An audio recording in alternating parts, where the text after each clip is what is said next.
Bienvenue au Nautistan, pays lointain des personnes bizarres, autistes. Ce n'est même pas sur la carte, ça devrait être par là, dans le blanc, là. Voyez, c'est là qu'habitent peut-être des gens autistes. C'est peut-être à ce type de découverte-là qu'on est invité aujourd'hui, un voyage en terre lointaine. En rencontrant des gens autistes, on se découvre soi-même, et vice-versa. C'est tout l'intérêt du voyage, après tout. On est parfois absolument fasciné quand on s'intéresse à ce qui motive les gens pour travailler. On va faire un test, on supprime le salaire. Combien de gens continueront à travailler, même ceux qui disent aimer leur travail. Donc les motivations réelles ne sont pas forcément celles que l'on croit. La difficulté étant que pour nos amis autistes, ce type de motivation-là peut ne pas fonctionner du tout. Il y avait un monsieur qui était chef de gare à Madagascar. Pour lui, son objectif dans la vie, c'était que tous les trains roulent à l'heure. Et il était très fier qu'en 40 ans de carrière, paraît-il, tous les trains étaient à l'heure. C'était sa motivation. L'un des avantages, l'une des grandes forces, je dirais, de l'autisme, c'est qu'il y a tant de profils différents que je crois qu'on peut, dans presque tout domaine de la vie économique, trouver des gens autistes qui partagent, je dirais, une passion pour telle ou telle activité. Les petites annonces ne sont que très rarement factuelles dans leurs attentes. On dirait presque qu'il y a une sorte de texte général de la petite annonce et on ne change que le nom de l'entreprise qui veut recruter. Et ça, c'est véritablement un problème. La personne non autiste est censée être attirée par certains mots-clés comme par exemple perspective de carrière rapide, bonne rémunération, le fait d'être dans un groupe ou dans une société qui est bien cotée en termes d'image symbolique. Tous ces facteurs-là peuvent être inopérants par rapport à un candidat autiste.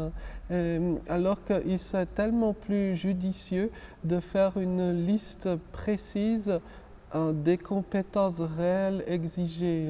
Si par exemple j'aime depuis mon enfance bricoler les mécanismes d'horlogerie, je peux être fasciné par une petite annonce qui reprendrait ces termes exacts.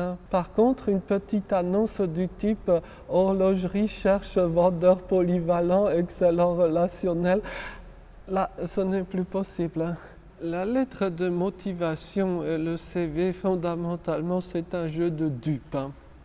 On sait très bien que la plus grande partie des CV, en tout cas la plus grande partie des CV retenus sont bidouillés. La personne autiste, en général, ne le fait pas. Pour plusieurs raisons. D'une part, parce que ce serait mentir. Et d'autre part, parce que la personne autiste n'a pas, on va dire, en général, connaissance de toutes ces petites combines sociales. Et en tant que professionnel de l'autisme, on est parfois confronté à certains problèmes parce que d'une part, il faut apprendre à la personne autiste certaines de ces combines, mais surtout, on est parfois confronté au vif refus de la personne autiste de jouer ce type de jeu. Donc ce n'est pas qu'une question, on va dire, de non-connaissance, c'est aussi une question de refus d'une forme de malhonnêteté réelle ou perçue comme telle. Une personne autiste, par exemple, dans son CV, ne cherchera pas à maquiller les passages compliqués de sa vie. Par exemple, on trouvera très facilement sur un CV, je dirais, spontané de personnes autistes, langue pratiquée, anglais niveau scolaire. Il se trouve que l'auteur du CV est un petit génie en langue qui apprend n'importe quelle langue en quelques jours. Mais comme il a appris l'anglais à l'école, et en latin l'école c'est scola, donc il a un niveau scolaire en anglais. Il met ça sur son CV. Alors que la personne non autiste qui baragouine deux mots d'un anglais affreux mettra anglais bilingue. Voilà. Et tout est dit, tout fonctionne sur ce schéma-là. On entend souvent, y compris dans les publications techniques, que les gens autistes auraient des centres d'intérêt très limités ou alors restreints.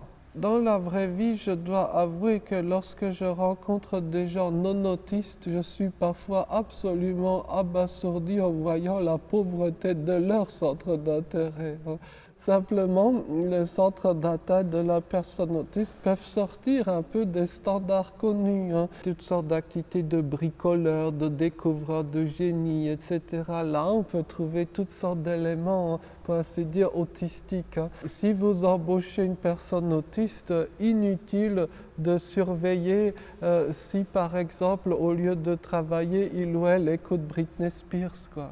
Et ça ne risque pas d'arriver. Dans l'idéal, il faudrait supprimer l'entretien d'embauche. À l'entretien d'embauche, on embauche une personne parce que, par exemple, elle a tel sourire, telle façon de serrer la main, etc. Alors que les compétences professionnelles réelles sont très différentes de ce qui est évalué là.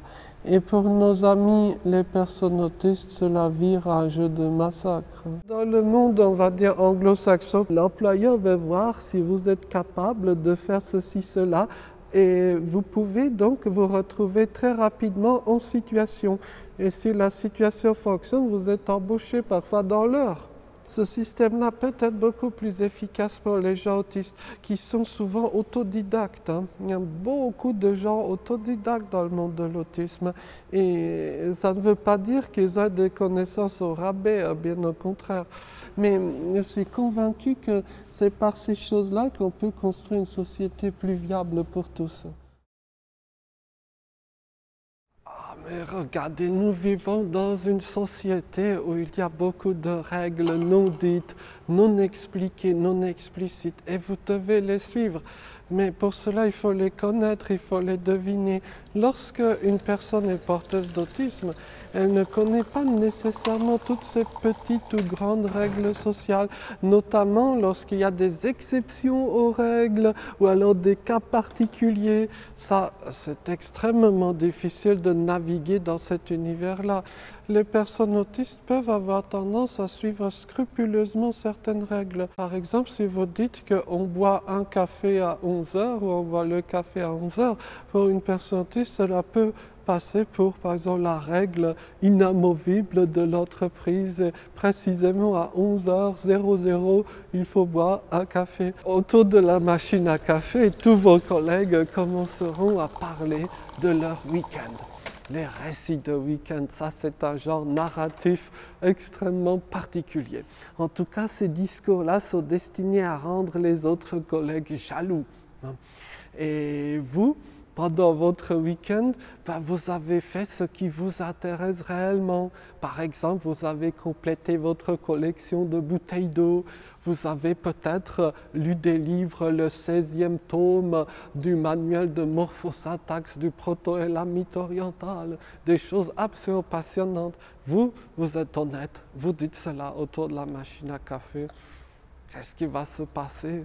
Il est fou, il est arrogant, il est bizarre. Et ça peut suffire à vous écarter lors de la phase, on va dire, de sélection ou de la phase d'essai dans l'entreprise. Et donc, à mon avis, peut-être qu'il y aurait une autre façon de procéder. Peut-être qu'on pourrait tout simplement résoudre le problème en éliminant l'engin en question. Si vous ne voulez pas que quelqu'un vous pique dans la caisse pendant votre absence, eh bien, embauchez des autistes. C'est simple. Que souhaiter de mieux? Une personne qui suit les consignes, qui est là à l'heure, qui est loyale, qui est honnête. Que dire, qui en plus a souvent des compétences techniques poussées dans tel ou tel domaine.